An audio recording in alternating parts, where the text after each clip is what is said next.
So I want to turn our attention to foreign attorney and LLM applicants.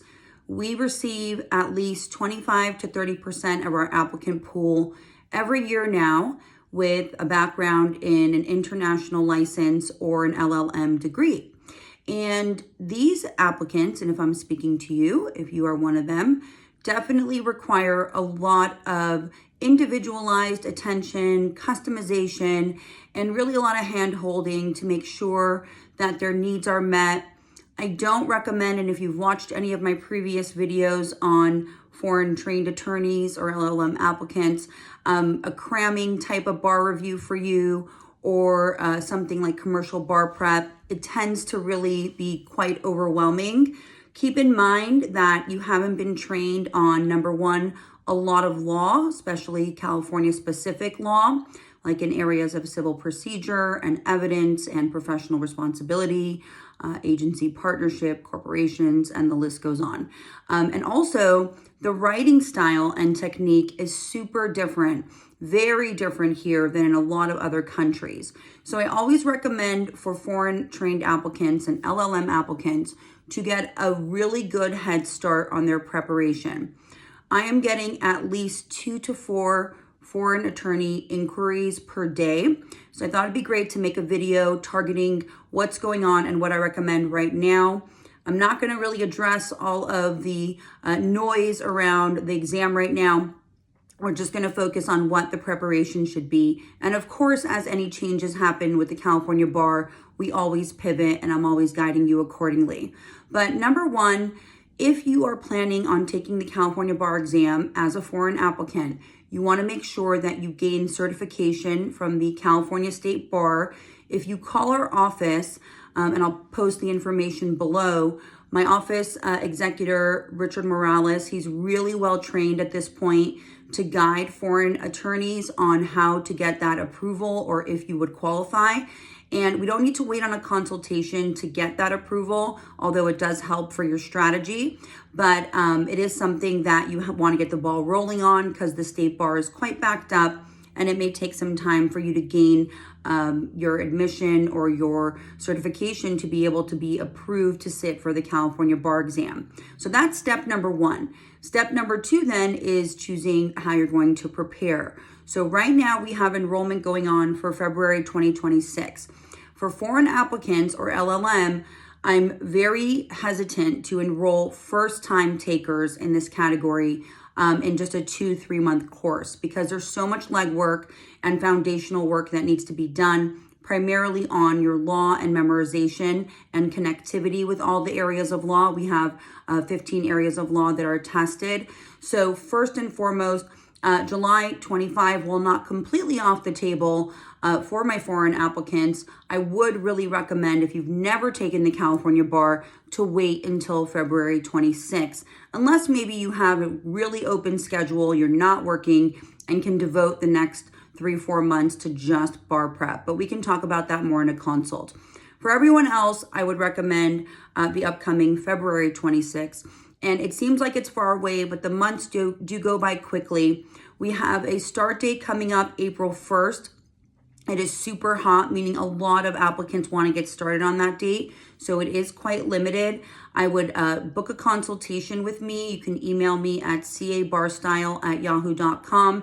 And regardless if you have your approval, we can come up with some sort of strategy, approval to sit for the exam, especially if it's leaning towards looking like all of the qualifications are met, then definitely book the consultation. And what your focus will be for about 7 months. And you don't have to start in April. You could start in May. If you're going to go for February, I would not start any later than about June.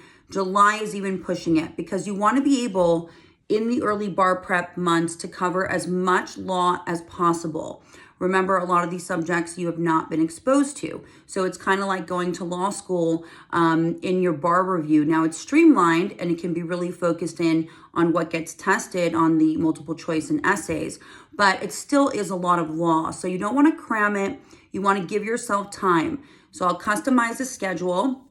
You're looking in the early months at about 10 to 15 hours per week of study time, broken over 5 days with about 2 days off to start. and we take our time. We go through the law. We start writing for the subjects that I'm assigning you and learning all the different ways that these areas of law are tested. And then we also start our tutoring and coaching program with me one-on-one. We do those over Zoom. If you are in the Southern California area, I do have a few live offices to meet in, but most of the tutoring nowadays is done over Zoom.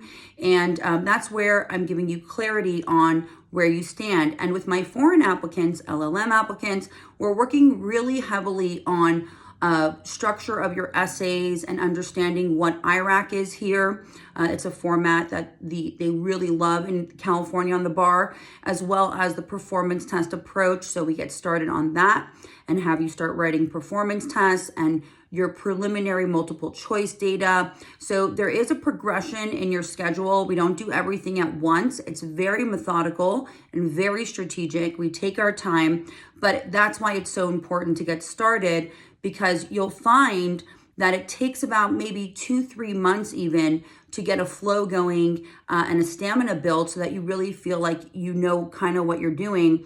And then all of a sudden things start building, but at first it does feel a little bit uncomfortable for most. So it's really important to get started. And if you want to come in on our April 1st or a different start date that I can recommend, we can talk about that again in a consultation. Another thing to mention is that you can work during early prep. So it doesn't have to be just studying. If you have an open schedule, great, then I can assign you more work. But even then, you don't want a burnout effect. So we got to keep it somewhat light, but also very productive. And then once you get into about mid-December, you're not ready to take the test, but you've done a foundational first round of all the subjects. You have a really good idea of where you stand, where your strengths and weaknesses are, because I've worked with you and I pointed them out. And then we get into the rigorous months of the 2-3 months before the bar exam. So December to February. That's time where you don't, if you can, want to have a very heavy work schedule. You want to try and not work more than part-time if you can. And you're looking then at about 30 to 35 hours per week of study time. At the very least, if you can take off 2 to 3 weeks before the exam, that would be ideal if you do still have to work. And in those months is when we keep reviewing the subjects, but this is when we start memorization and a lot of practice, a ton of what I call exposure practice, so that you're exposed to all the different ways that these areas of law are tested on the essays and the performance test and all the different types of PTs. So you're writing closing arguments, opening arguments, demand letters, opinion letters, objective and persuasive memorandums. And so your pace definitely picks up, but it's still tangible. I try and make it as enjoyable as possible. We really have fun in our program. It's a small little community that I've built over the years, and it's very one-on-one as well. So the one-on-one increases during the heavier months closer to the exam, although I'm there along the whole way and I'm accessible via email or phone. We do coaching where I'm coaching you on keeping up with your schedule if needed, or maybe it's even just a pep talk because you're having a hard week of studying. So it really is an all-inclusive type of prep. And the goal is that by the time you reach February, you're really good to go. And then we're just doing solidification. During the months prior to the test, we also have weekly Zooms that we do. So those meet for about 3, maybe 4 hours, one time per week. And we're going over in-class practice for the subjects we're covering that week. We're doing a performance test workshop, essay workshops for legal analysis and writing. And then I also give you multiple choice strategy and a whole scheme for how to collect your data on multiple choice and then how to improve on it. So it's a lot that goes on, and this is just a broad overview. But the key is right now, if you are taking February 26th as a foreign applicant, as an LLM applicant that has a lot of foundational work to do, especially again on the law, it's time to think about getting started and picking a start date. We can always change it, but because I am so limited right now, especially with all the drama that just went on. Unfortunately, with February, it's really important to book those consults and save a spot if you want to come in, and I'd love to help prepare you. So if you have any questions, feel free to drop them below or send me a message. And yeah, we'll take it from there. I'm looking forward. I know there's a lot of kind of questions going around what the format of the test is going to be. Right now, we're thinking July 25 will be in person, and that will definitely impact February 26. But whatever it is, we will pivot. We will start preparing as if we have an in-person exam.